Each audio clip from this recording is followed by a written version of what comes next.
This is The Other Side of Midnight. I'm Frank Morano. One of my favorite people to talk to on military affairs has been Douglas McGregor. Douglas McGregor is the kind of person that is almost out of a Greek myth.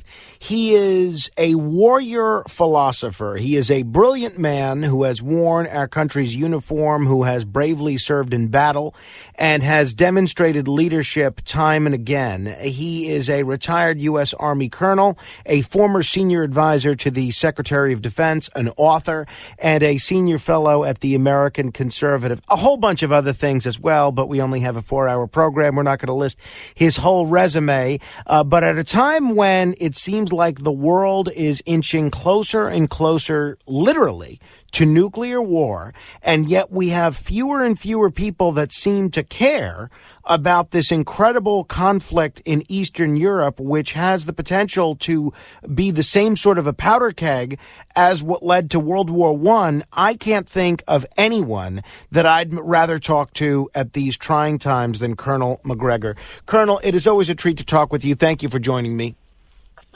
Sure. By the way, I need to make sure my Greek friends hear this intro. They're going to be ecstatic. Colonel, I think a lot of people have probably heard our previous conversations, and I think a lot of folks know that when it comes to foreign policy and military affairs, my view of the situation is pretty close to where you are, and I largely defer to your expertise on a lot of this stuff. But for people who have not heard your take on the Russia-Ukraine situation, the bipartisan consensus in Washington has sort of been the following.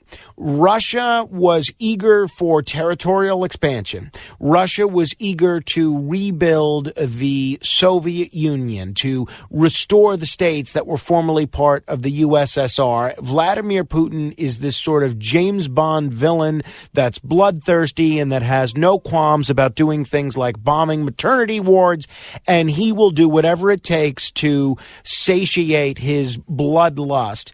And Ukraine, their democratic, peace-loving neighbor right next door, didn't attack anybody, didn't do anything, and now they are bravely fighting against this war of Russian aggression. Before we get into the latest of what's happening now and, more importantly, where we go from here, explain to folks why that conventional wisdom is flawed. Oh, boy. I love that depiction because it's accurate. In fact, that narrative is essentially the theme of the information campaign. It's been running all over the Western world now for months. The truth is that the Russians in eastern Ukraine have been living as second or third class citizens inside Ukraine, certainly since 2014. They weren't very happy before that. Because the Ukrainians wanted them to effectively become Ukrainian and renounce any connection whatsoever to Russia, linguistic culture, and so forth. This was an issue that came up repeatedly. The Minsk Accords were devised to address it, to essentially promise that the Russians living inside Ukraine would have equal rights, be treated equally before the law, and that there would be a cessation in the Ukrainian attacks on the so-called breakaway republics, that these republics could have their own language and so forth. And the Ukrainians signed this thing. Putin signed it. The Germans, the French were heavily engaged in all of this. We supported it, but ultimately none of it happened. There was no effort to address any of it. And then in the meantime, over the last eight and a half years since the regime came to power in Kyiv that is ultra-nationalist in character, we have been pouring money and equipment and military assistance on every level into eastern Ukraine to build this Ukrainian army that would eventually retake control of not just the autonomous republics, but would attack and reconquer Crimea. We ended up building the largest army in NATO, 400,000 plus standing forces, another 200,000 plus that were ready reserves, and then again behind that a larger National Guard. Effectively, by the time the Russians decided to intervene, there were almost 700,000 people on active duty in the Ukrainian armed forces, armed to the teeth with the best Western weapons that we could afford for them. And the Russians essentially saw them as building up to an attack. They hadn't honored any of the stipulations under the agreement of the Minsk Accords. The outcome was a Russian intervention. But the initial intervention, as Mr. Putin shaped it, was designed to minimize the loss of life because from the very beginning they said, after all, these people in Ukraine are fellow Orthodox Slavs. We're not going in there to kill lots of people. We don't want to destroy lots of infrastructure. So on a front of almost 400 or 500 miles, you had small packets of Russian troops that moved stealthily into the country with strict orders not to kill or destroy unless it was absolutely necessary. And this, of course, was a disaster because instead of signaling what Mr. Putin wanted to signal, which was the readiness of the Russians to talk, the readiness to negotiate with Kiev, instead you got the response that, well, the Russians are weak, they're stupid, they don't know what they're doing, and they actually encouraged tremendous resistance from the regime in Kiev. And so you've got this battle in all these towns and cities where the Ukrainians set themselves up into do-or-die defensive positions, and the war began. And this dragged on for a few months, and it's now entered a very different phase because finally, by the middle of April, I think, President Putin recognized nobody's going to negotiate. It didn't work. I think he recognized he'd made a strategic error. And what you have now is an occupation force in all of the Russian-speaking areas with the plan of holding these places, defending them against relentless Ukrainian counterattacks and bleeding the Ukrainian army white in the process, while the rest of the force is mobilized and built up for major offensive operations, which is really what most of us that looked at the Russians and know how they operate expected back in February. All right. The big question that a lot of folks have been asking, wherever they were on this conflict at the very beginning, leaning more towards the Ukrainian direction, leaning more towards the Russian direction, or like I think a lot of people hoping for some diplomatic solution somewhere in between, a lot of folks are concerned about the increasing talk of nuclear weapons. And there's a lot of uncertainty about what the United States would do and what the United States should do in the event that Russia uses nuclear weapons. We heard from General Petraeus, the former CIA director, who says that the U.S. would destroy Russia's troops if Putin uses nuclear weapons in Ukraine.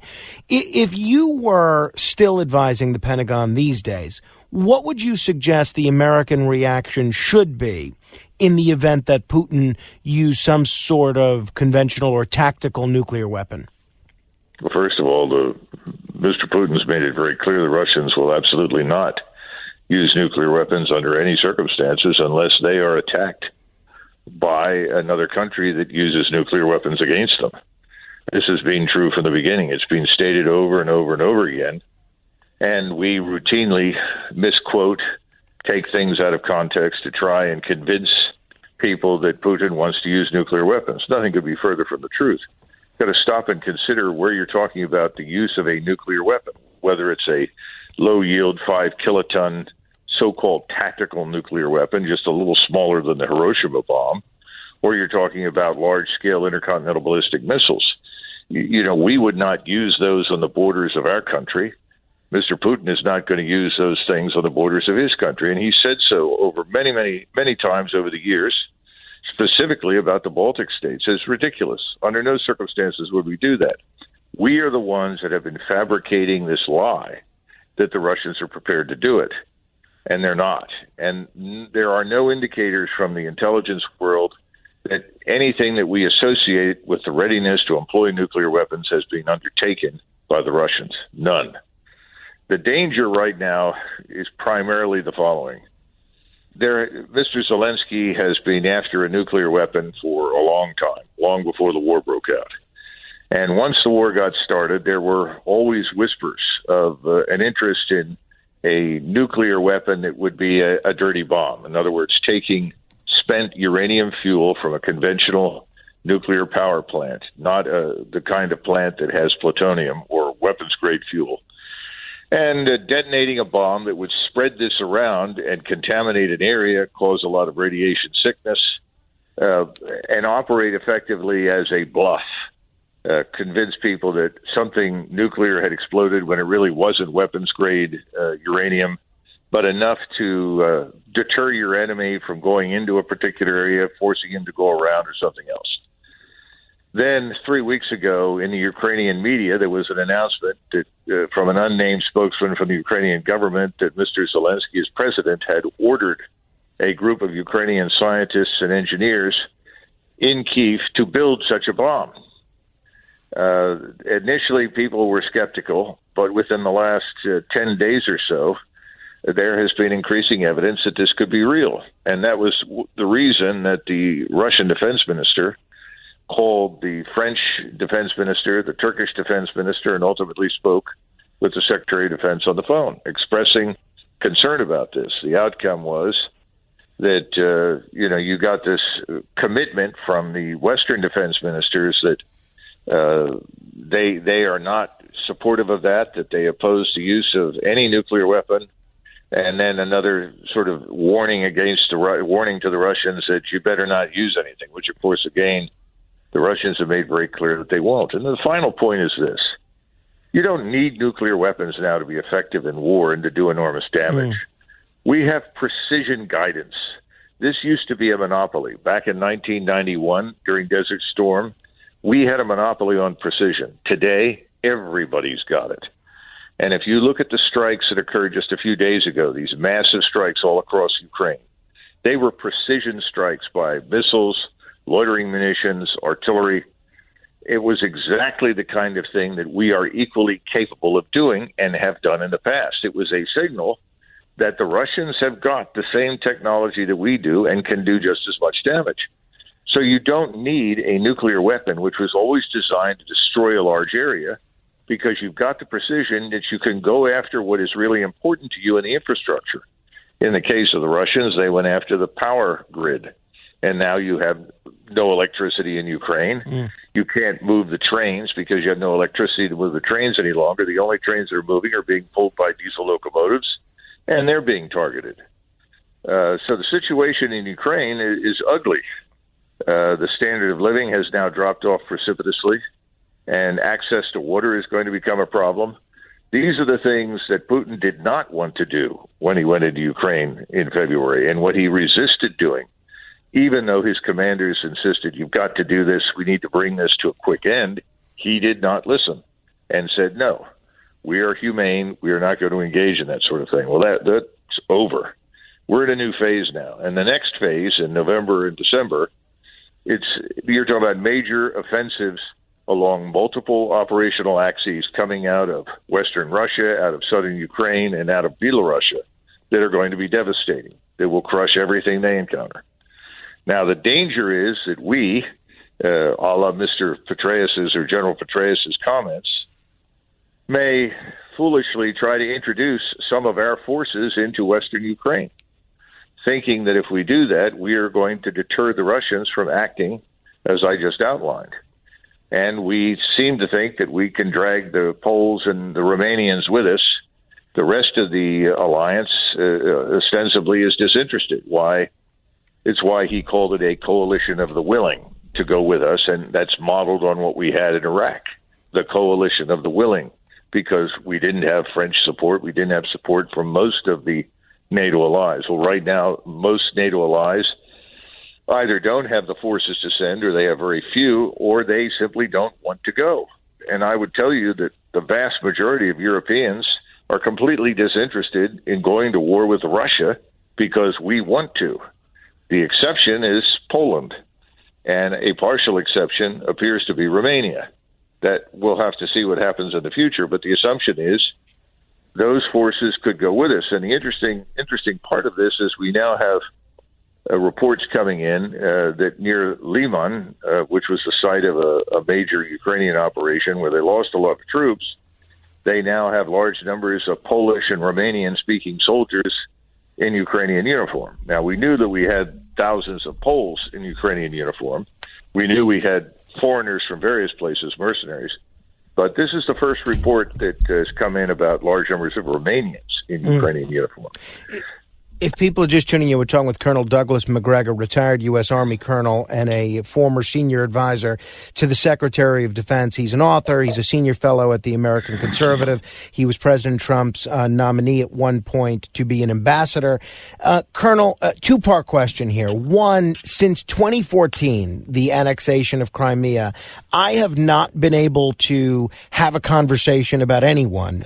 When I'm talking so-called foreign policy analysts, other media figures, talk show hosts, rank and file listeners, whomever, without where I suggest détente with Russia and a peaceful diplomatic resolution to these hostilities with Russia, where someone does not throw the Neville Chamberlain analogy at me and they say, look, appeasement didn't work with the Nazis. It's not going to work with these guys. The only way to fight back against Russian aggression is through strength. That's the only sort of language that people like Vladimir Putin understand. That part one of my question is why that is not accurate. And part two is the following.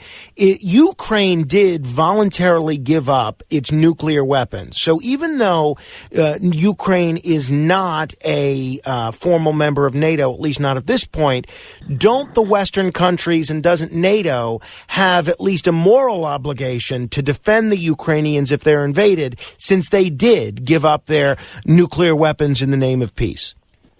Well, let's answer the second one first. No, that's utter nonsense. First of all, the Ukrainians never had nuclear weapons. The nuclear weapons belonged to the Soviet armed forces. When Ukraine declared its independence, the Soviet armed forces withdrew from Ukraine and they took the nuclear weapons with them. Do you understand that? That's very important. Ukraine, as an independent country, never had nuclear weapons. I see. So that's the first thing. Second thing, this moral obligation is nonsense. We have no obligation whatsoever in any way, shape, or form to Ukraine. Ukraine is not a treaty ally. It's not part of NATO.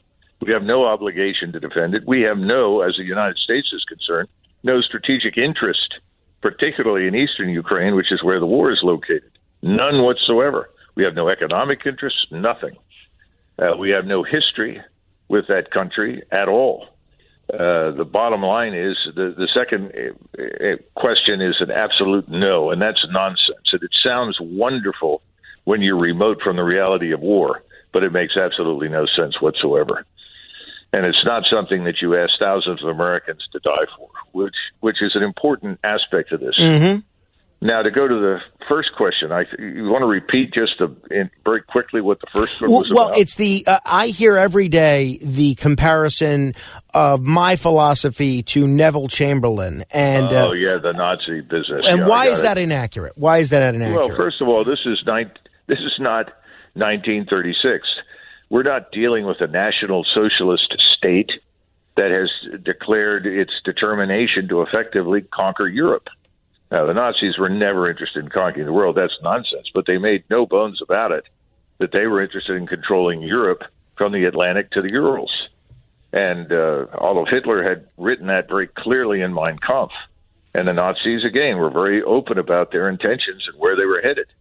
This is not the same situation whatsoever. Putin is not some sort of crazy Soviet imperialist revanchist. In fact, he said several times, anyone who does not regret the dissolution of the Soviet Union has no heart. Anybody in Russia that wants to bring it back has no brain. That's Vladimir Putin. In other words, forget it.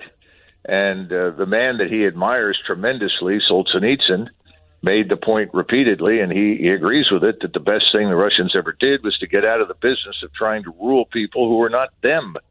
In other words, stop ruling large numbers of non-Russians. Let them rule themselves. He feels strongly about that.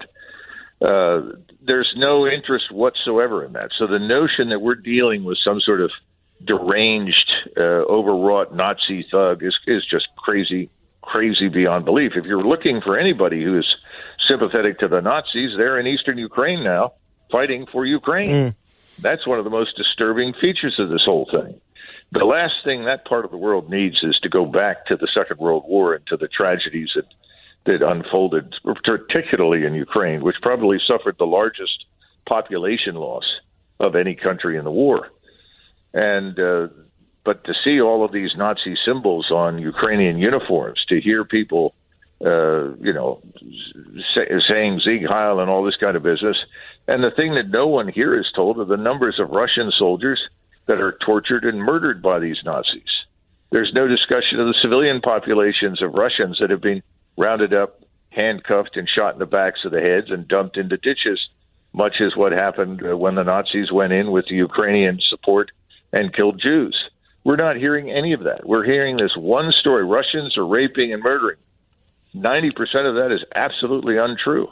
The Russian troops have behaved remarkably well, very different from the Russians of the Second World War, much closer to the way the Russians behaved under the Tsar.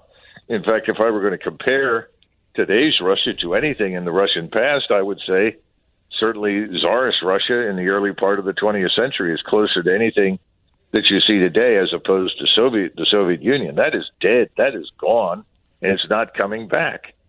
So I would utterly reject that. We have an interest in peace. That's our one interest. We should be intervening now, right away, before Ukraine is utterly and completely destroyed, because they are being beaten to a pulp. And when you say intervene, you talk about intervene diplomatically to bring about a ceasefire to this situation here. My great fear is that maniacs in Washington will say, well, we'll send our troops in. We'll go into Odessa. We'll go to Lvov, maybe a little further, and we'll go in with the Poles. We'll go with the Romanians, and the Russians will be deterred. That is not going to deter the Russians, because the Russians have convinced themselves that we are committed to their destruction.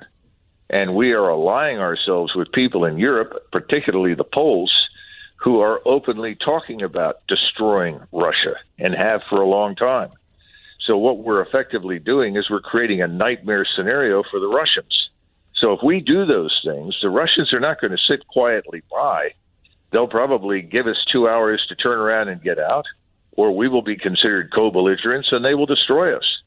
We're talking about a force of over 700,000 that is building up in various areas around Ukraine in the Russian armed forces in the Western theater. And that force is going to attack in November and December. And equally important for people to understand is this 300,000-man mobilization has occurred.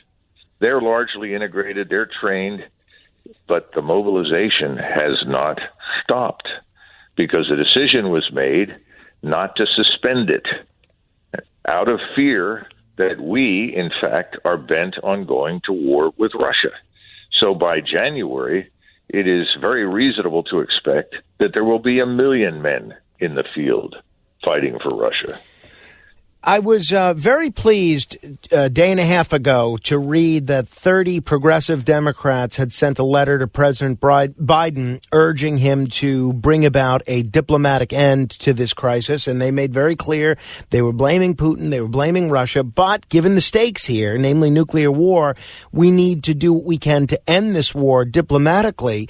And it was great to see these progressives acting pretty progressive. That lasted all of one day. These Democrats, these progressive Democrats, actually went about retracting their letter, which was pretty neutered to begin with. It was not exactly a line in the sand kind of a letter. It was pretty timid, I would say, and they retracted it within a day. One of the things that we've seen, a report from the Quincy Institute for Responsible Statecraft shows that under President Biden, the United States has been engaging in far more arms sales to foreign countries than had gone on previously. Additionally, we're seeing a number of your fellow military officers, colonels, generals, and people that were high up in the civilian world in the Pentagon as well, going to work for foreign governments.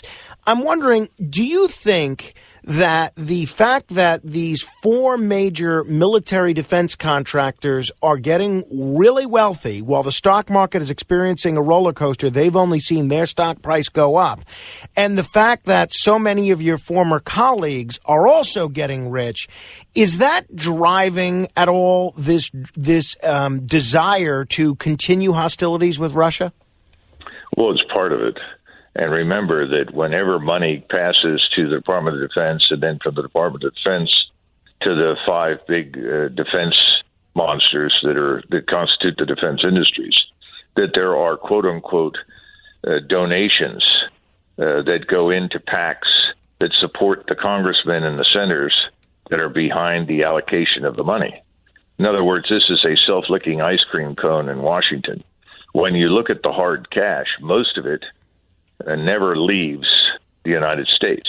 It just changes hands and moves in this sort of circular fashion. So that does have a big impact. But there's something else at work. You have the ideologues at the top who see Russia as the last obstacle to the destruction of what they perceive to be the civilization that they hate.